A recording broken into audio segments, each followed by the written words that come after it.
কদমতলি গেছিল তখন এই বুইরা ওরা দাঁড়ায় আসছিল থাকার পরে বুইরা বলে জিগায় আমরা একটু ফাঁকা হই সবাই একটু পিছনে গাই পিছনে বুইরা তখন জিগায় বোন তোমরা কই যাইবা এই আমরা একটু আবার এক লাগে না দিতে পারবি ভালো লাগে যে বিয়ার কথা বলছিল মানে ওভাবে না উল্টা লাগাচ্ছে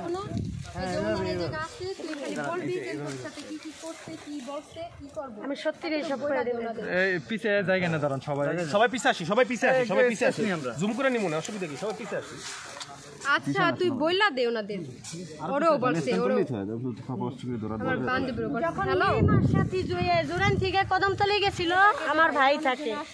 তখন ওই বুইরা বলে ঘুরে ঘুরে আসতেছে আর বলতেছে বোন তোমরা কই যাইবা বলছে আমরা জোরান যাবো তো আমরা সিউন্দি লেগে দাঁড়ায় আছি তখন ওরে জিগায় তুমি কি করো কয় আমি তো বিদেশ যাবো পাসপোর্ট করছি আর তুমি কইছে আমি ভালো চাকরি পাইলে করবাম তখন বুড়াই কইলো আমার কাছে চাকরি আছে তোমার ভালো চাকরি দিই মা তোমার সাথী বিদেশ পাঠানোর মতো এমন লোক আছে তাহলে যেভাবে পারো তোমার নাম্বারটা দাও সাথীও নাম্বার দিল মিমিও নাম্বার দিল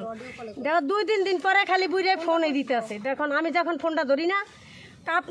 আপনি ফোন ধরেন না সাথীর কাছে ফোন দেন ওর লাগে আমার পার্সোনাল কথা বিদেশের ব্যাপারে আমি পাসপোর্ট অফিসে ফোন দিই তখন ওরা জিজ্ঞাসা এই নাম্বারটা কার রে 19 নাম্বার এই নাম্বার কার ও আমার কইতাছে ভাই 19 নাম্বারটা একটা বেটার লগে পরিচয় চাইতে আমি জানতো না যে জল্লাদ শাহজাহান আমারে কদমতলির থেকে 2 বান্ধবীর আমার বিদেশ পাঠাইবো আর ওই যে ওরে চাকরি দিব এই কথা কইছে ঠিক আছে এই কথা কও নেই পরে 2-3 দিন পর আবার ওই মিমে আর ওই বুড়িয়ার বাসায় গেছে যাওয়ার পরে এরপরে বুড়াই কয় তোমার কি আর কে চাকরি করবো কয় আমার একটা ভাই আছে বড় ভাই ওরও চাকরি দিবেন কয় লেখাপড়া কয় পাস করছে এই জনাগো মতো পরে এই সারারা দেশের ফোন দিয়ে আনলো রাসেল ফোন দিয়ে আইনে ওরে বললো কি তুমি তোমার সচিবালয়ে চাকরি দিমু তুমি 3 লাখ টাকা দাও আর আমারে বললো কি আমি আবার বললাম কি শোনেন মেয়ে গো বিদেশ পাঠাইলে 1 টাকাও লাগে না কয় 3 লাখ টাকা যদি তুমি দিতে পারো তাহলে স্যারের বিদেশ পাঠামু 3 লাখ টাকা আমারে চাইছে আর বিদেশ পাঠাইবার রাসেলরে কইছে তুমি 3 লাখ টাকা দাও তোমার সচিবালয়ে চাকরি দিম তখন কি আমার ডাকছে কি খালা মা আত্মাও ধরছে ভালো কথা আর ছোট বোন কইছে মিমেরও বোন কইছে ওরে ফাটাবো বিদেশ আর দিব চাকরি আর আমাকে রাসেল রে সচিবালয়ে চাকরি দিব 3 লাখ টাকা চাইছে আমার কইছে 3 লাখ টাকা দাও তখন ওর লগে আমার জর্গা হইল ওর বাসা বিকতে বুঝার লগে যাই মিয়া 6 দিন লোক পাঠাইলো আমাকে ফিরি ভিসা আপনি কি বলেন আমার কি কেউ নাই বিদেশ আমার লোক আছে বিদেশ আমার একটা ভাগ্নি বিদেশ থাকে আরো কাছাকাছি বসে আপনি যে বলেন আমার 3 লাখ টাকা দিতে মাইয়া গো সৌদি পাঠাইলে টাকা লাগে না আপনি কি কোন আমি 3 লাখ টাকা করতে দিব এত টাকা আমার নাই এই কথা আমি বলছি বুড়িয়ারে বুড়িয়া হেয়ার 1 সপ্তাহ পর ঘুরিয়ে আবার আমার ডাক্তার কি কয় জানেন কয় শোনেন খালা একটা কথা বিদেশ পাঠাইবেন কি করতে বিদেশ যে স্বপ্ন পূরণ করবে এটা আমি করবো আমি কি তাহলে বাবা বুড়িয়া তখন আমার বলে কি একটা ছেলে আছে ওই ছেলের কাছে যদি ওরে বিয়ে দেন তাহলে শুক্রবারে আইবো তখন ওরা আবার ডাক্তার আমি কইলাম এই কোন ছেলে বলে শুক্রবারে আইবো বিদেশ যাইতে না কয় তা কি কর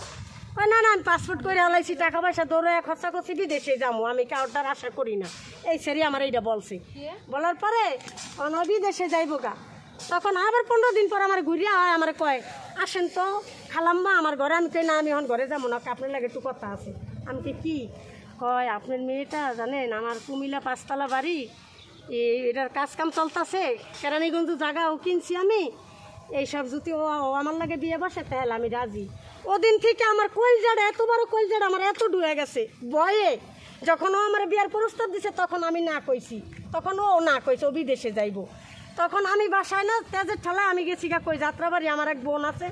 বন্যার কি এক জায়গায় ভাড়া থাকতাম বইনার বাসায় ওরা শুইয়া তেজে আয়া পড়ছি যে কি লেগা বুড়িয়া তোরে বিয়ার কথা কইলো সেদিনকে শরীরে সন্ধ্যা না কয়টার দিকে আমি জানি না আমি তো আসছিলাম না বাসা ওরা বলে ডাক্তার নিছে নিয়ে ওর সাথে খারাপ আচরণ করছে এরকম কিছু করছে মানে ওইটা আমার এটা বাসা নাই বলার আপনাকে আমি বলতে পারব না আপনার আমার ভাগ্নের মতো আমার ছেলের মতন আমার বাপের মতন আমি আপনাকে বলতে পারব না এটা অর্থ ওই বলবো এরকম আচরণ করছে খারাপ পরে ও আমারে কয় না আমি বলি কিরে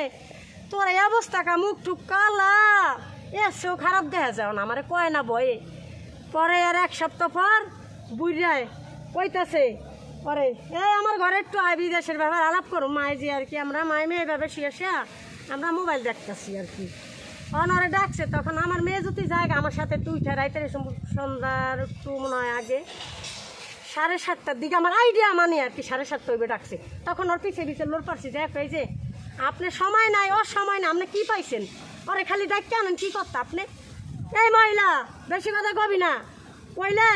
তোরে এইটার প্রতিদান আমি পাওয়ামু, কি পাবি তুই আমারে? তখন আমি ভাবলাম কি ওই বাসা যা শুনলাম জেলার জাল্লা হয়তো এত মানুষ খুন করছে মার্ডার করছে, ওই যে আমার এটার প্রতিদান পাওয়াইবো নাকি আবার এই জেলারে রাইতে আমার আবার বডি বুডি দেয় না আবার একটা কোপ টোপ দেয়। তখন সত্যি কথা বলতে কি মামা বাবা আমি ওয়াশরুমটা বাইরে আসছিল না মামা, আমি কি করতাম জানেন, বাইরে দিয়ে ওরে ঘরে থিয়া আমি তালাটা দিয়া ওয়াশরুমে যাইতাম, আবার ওয়াশরুমে আটকায়া বইয়া তালাটা তাড়াতাড়ি খুললে ঘরে দেখতে দিতাম ডরে। তখন বিয়ার প্রস্তাব দিলাম ওই বাচ্চা রুম ছাড়িয়ে দিছি, তখন কইতাছে খালা রুম ছাড়িয়ে যাইবেন কি লেগে আমনে? আমি কই বাবা এই যে আমার 1 মাসের ভাড়া আপনি লোন কত? ওই ভাড়া দিবেন 6,000, আমি ওর হাতে 6,000 টাকা দেয়নি, আমি দিলাম কত একবার দিছি এলে 5,000 আর একবার দিছি কত ওরে আমি 6,000। হ্যাঁ ওই কারেন্ট বিল 6,000 টাকা আমার তো নিতে নিতে বাড়িওয়ালার হাতে টাকাও আমার দিতে দেয় না,